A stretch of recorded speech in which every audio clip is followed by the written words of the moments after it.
விஜயுடைய ஒரு cinema dialogue ஒன்று இருக்கு. விஜய் ரசிகர்கள் மட்டுமல்ல, சினிமா ரசிகர்கள் அனைவருக்குமே தெரிஞ்சிருக்கும். ஒரு முறை நான் முடிவு பண்ணிட்டா என்ன, என் பேச்சை நானே கேட்க மாட்டேன் அப்படின்னு ஒரு டைலாக் இருக்கு. அந்த டைலாக் போல் தான் விஜய் அரசியலுக்குள்ள வரப்போறன்னு முடிவு செஞ்சுட்டாரு. எனவே மீண்டும் போக போறாரா, கட்சியை விட்டுட்டு போக போறாரு என்ற கதையெல்லாம் இனிமேல் கிடையாது. டைரக்டா போட்டி தான், நீயா நானா போட்டி தான்ன்ற ரேஞ்சுக்கு விஜய் இறங்கிட்டாரு. குறிப்பா நேற்றைய காஞ்சிபுரத்திலே விஜய் பேசிய பேச்சு தற்பொழுது பட்டி தொட்டி எங்கும் பெரிதாக பேசப்படுகிறது. அது பாசிட்டிவா, நேர்மறையா அல்லது எதிர்மறையா என்பது போக போக தான் தெரியும். ஆனால் அவருடைய பேச்சு மிகப்பெரிய அளவுக்கு தற்போது சமூக வலைதளங்களில் வைரலாகி கொண்டிருக்கிறது. அதற்கு காரணம், இதுவரை பரந்தூரில் தொடங்கிய விஜய் காஞ்சிபுரத்திலே மீண்டும் அதே காஞ்சிபுரம் மாவட்டத்திலே பரந்தூரில் தான் முதல் முறையாக அவர் களத்திலே இறங்கினார். மீண்டும் நேற்று காஞ்சிபுரத்தில் அவர் பேசிய பொழுது முதன்முறையாக வாக்குறுதிகள், தேர்தலுக்கான வாக்குறுதிகளை கொடுத்திருந்தார். முதலில் விஜய் கொடுத்த அந்த 12 வாக்குறுதிகள் என்னன்னு பார்ப்போம். பார்த்துட்டு அது சாத்தியமா, இல்லை விஜய் என்ன செய்ய போகிறார், எப்படி அதை நிறைவேற்றுவார், நிஜமாகவே இது தாக்கத்தை ஏற்படுத்துமா, வாக்காளர்கள் மனசை மாற்றுமா என்பது குறித்தெல்லாம் பார்ப்போம். முதலில் விஜய் கொடுத்த அந்த 12 வாக்குறுதிகள் என்னென்ன என்பதை தற்போது பார்ப்போம். அவை நேரடியாக நமக்கு திரையிலே வந்து கொண்டிருக்கிறது. விஜய் கொடுத்த 12 வாக்குறுதிகள். எல்லோருக்கும் நிரந்தர வீடு.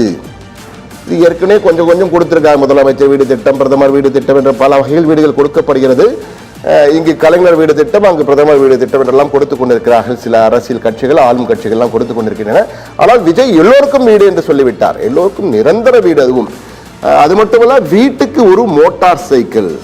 ஏற்கனவே ஸ்கூட்டி கொடுக்கிறோம் என்றார்கள், ஆனால் அதெல்லாம் காணாமல் போய்விட்டது. முன்னால் இருந்தவர்கள் சொன்னார்கள், முன்னாள் ஆளும் கட்சியாக இருந்தவர். வீட்டுக்கு ஒரு மோட்டார் சைக்கிள் என்பது தற்போது விஜயினுடைய ஸ்டைல். வீட்டுக்கு ஒரு மோட்டார் சைக்கிள். ஒவ்வொரு வீட்டிலும் கார் இருக்கும் வகையில் பொருளாதார மேம்பாடு, அந்த அளவுக்கு பொருளாதாரத்தை மேம்பாடு செய்ய போகிறார் விஜய் என்ற வகையில் தெரிவித்திருக்கிறார். கார் இருக்கும் வகையில், கார் தற்பொழுது பெரிய பொருளாதாரம் இருக்க வேண்டிய அவசியம் இல்லை. எல்லா இடத்திலும் கடன் கொடுக்கிறார்கள், எளிதாக வாங்கி விடுகிறார்கள். இருந்தாலும் விஜய் பொருளாதாரத்தை மேம்படுத்தி எனக்கு பெரிய திட்டம் வைத்திருக்கிறார் விஜய் என்று நினைக்கிறேன்.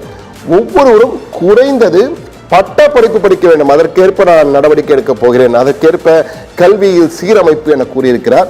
என்ன செய்ய போகிறார் என்பதை அவர்தான் சொல்ல வேண்டும். என்றால் தற்போதே புதிய கல்விக் கொள்கை, பழைய கல்விக் கொள்கை, மாநில கல்விக் கொள்கை, மத்திய கல்விக் கொள்கை என ஒரே அடிதடி நடந்து கொண்டிருக்கு. விஜய் என்ன செய்ய போகிறார், அவருக்கு சிறப்பு அதிகாரம் எதுவும் கொடுப்பார்களா என்றெல்லாம் தெரியவில்லை. 5வதாக வீட்டில் ஒருவருக்கு நிரந்தர வருமானம். இது தேஜஸ்வி யாதவ் கூட வீட்டில் ஒருவருக்கு அரசு வேலைன்னே சொன்னாரு, தோத்து போயிட்டாரு. ஆனா இவருக்கு நிரந்தர வருமானம் சொல்லியிருக்காரு. வேலை வாய்ப்பு தருவாரா, இல்லது ஊதியம் போன்று சிறப்பு ஊதியமாக, சலுகை ஊதியமாக அரசாங்கத்திற்கு கொடுப்பாரா, ஆட்சிக்கு வந்தால் என்ன செய்ய போகிறார், வீட்டில் ஒருவருக்கு நிரந்தர வருமானம் சொல்லியிருக்கிறார். அதற்கான வேலை வாய்ப்பு அடுத்த பாயிண்டே சொல்றாரு. அந்த வருமானத்தை எப்படி கொடுப்போம்னா வேலை வாய்ப்பு தருவோம். ஸோ வேலை வாய்ப்பை ஏற்படுத்த போகிறார் விஜய். தற்போது என்ன ஆண்ட கட்சி, ஆளும் கட்சி என்பவர்களெல்லாம் வேலை வாய்ப்பை ஏற்படுத்தால் பெரிய அளவுக்கு பிரச்சனை இருக்கிறது. விஜய் வேலை வாய்ப்பை ஏற்படுத்த போகிறார். எப்படி ஏற்படுத்த போகிறார் என்பதை தான் பார்க்க வேண்டியிருக்கிறது. அடுத்ததாக என்ன சொன்னார், அதாவது நிரந்தர வருமானம், அதற்கான வேலை வாய்ப்புன்னு சொல்லியிருக்காரு. அடுத்தது அதற்கான 7வது புள்ளிக்கு செல்வோம். அதற்கான வேலை வாய்ப்பை ஏற்படுத்த போகிறேன் கூறியவர், அதற்கு தகுந்தபடி கல்வியில் சீர்திருத்தம். ஸோ கல்வியின் மூலம் தான் வேலை வாய்ப்பு, படித்தாதான் வேலை வாய்ப்பு. இப்போதும் அப்படித்தான் இருக்கு, படித்தாதான் வேலை வாய்ப்புன்னு இருக்கிறது பெரும்பாலானோருக்கு. சிலர் படிக்காமலே வேலை கிடைக்கிறது, படித்தால்தான். அதுக்கேற்ப கல்வியில் சீர்திருத்தம், மிகப்பெரிய சீர்திருத்தம் செய்ய போகிறேன் நினைக்கிறேன்.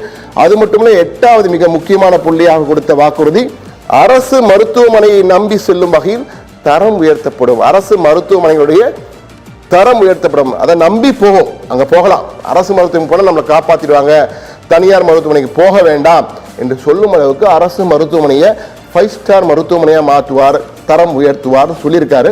என்ன செய்ய போறான்னு பார்ப்போம். அதே போன்று பருவமழையில் எதுவும் பாதிக்காமல் இருக்க ஏற்பாடு. இந்த வாக்குறுதி தான் கொஞ்சம் யோசிக்க வைக்குது. பருவமழை எதையும் பாதிக்காமல் என்ன செய்ய முடியும், பாதிப்பை குறைப்பதற்கு நாம் நடவடிக்கை எடுப்போம் என்று சொல்லலாம். எதுவும் பாதிக்காமல் இருக்க ஏற்பாடுன்னு சொல்லியிருக்காரு. பருவமழையை பெய்யாமல் இருப்பதற்கான ஏற்பாடா, இல்லை பருவமழை பெய்ய வேண்டிய ஏரிகளில் மட்டும் பெய்வதற்கான ஏற்பாடா என்பது குறித்தெல்லாம் விமர்சனங்கள் தற்போது சமூக வலைதளங்களில் எதிராளர்களால் தற்போது வைக்கப்படுகிறது. அடுத்து 10வது, மீனவர்கள், நெசவாளர்கள், தொழிலாளர்கள், அரசு ஊழியர்கள், ஆசிரியர்கள் என அனைவரிடமும் கருத்து கேட்டு பாதுகாப்பு வளர்ச்சி திட்டங்கள் செயல்படுத்தப்படும். விவசாயிகளை விட்டுட்டாரு, ஆனால் எல்லார்கிட்டையும் பேசி அவங்களுக்காக ஏதாவது செய்வேன்னு சொல்றாரு. 11 தொழில் வளர்ச்சியில் கவனம் இருக்கும். தொழில் வளர்ச்சியில் கவனம் இருக்கும். தொழில் வளர்ச்சியை மேம்படுத்துவோம் சொல்ல கவனமா இருப்போம்னு சொல்லியிருக்காரு. கவனமா இருந்து என்ன செய்வான்னு பார்க்கணும். சட்டம் ஒழுங்கு கண்டிப்புடன் இருக்கும். சட்டம் ஒழுங்கு கண்டிப்புடன் இருக்கும் சொல்லியிருக்காரு. விஜய் வந்த பிறகு கொலை கொள்ளை அனைத்துமே திருட்டு எல்லாமே குறைஞ்சிடும்ன்ற மாதிரி விஜய் சொல்லியிருக்காரு. சட்டம் ஒழுங்கு கண்டிப்பாக வச்சிருப்போம் அப்படின்னு சொல்லியிருக்காரு. எனவே இந்த 12 வாக்குறுதிகள் இதில் எதை நிறைவேற்ற முடியும் எதை நிறைவேற்ற முடியாது என்ற வகையெல்லாம் பேச்சுக்கள் தற்போது சமூக வலைதளங்களில் பட்டி தொட்டியும் விவாதம் நடந்து கொண்டிருக்கிறது. விவாதம் ஒரு பக்கம் இருந்தாலும் இந்த வாக்குறுதிகளை 12 வாக்குறுதிகளை பார்க்கும்பொழுது இதற்கு வாய்ப்புகள் இருக்கிறதா இல்லையா என்றெல்லாம் பார்க்க வேண்டியிருக்கிறது. ஆனால் இது மிக முக்கியமாக பார்க்க வேண்டியது, இதில் விஜய் ஏதாவது புதுசாக சொல்லியிருக்காரா என்று பார்த்தால் உங்களுக்கே தெரியும், புதுசாக எதுவுமே இல்லை. மோட்டார் சைக்கிள் கொடுக்குறேன்னு சொல்லியிருக்காரு. இவங்க டிவி கொடுத்தாங்க, மிக்சி கொடுத்தாங்க, அவங்க கிரைண்டர் கொடுத்தாங்க, ஸ்கூட்டி கூட கொடுக்குறேன்னு சொன்னாங்க. இந்த வாட்டி என்ன கொடுப்பாங்கன்னு தெரியல, ஆளுங்கட்சியோ ஆண்ட கட்சியோ என்ன சொல்லுவாங்கன்னா, ஆனால் இவர் மோட்டார் சைக்கிள்னு சொல்லிட்டார். முதலையே போட்டார் மோட்டார் சைக்கிள்னு. ஒருவேளை விமானம் கொடுக்கலாம், கார் கொடுக்கலாம், எது வேணாலும் கொடுக்கலாம். மற்ற கட்சிகள் என்ன கொடுப்பாங்கன்னு தெரியல. ஆனால் கொடுக்க முடியுமா என்பதுதான் கேள்விக்குறியாக இருக்கும்.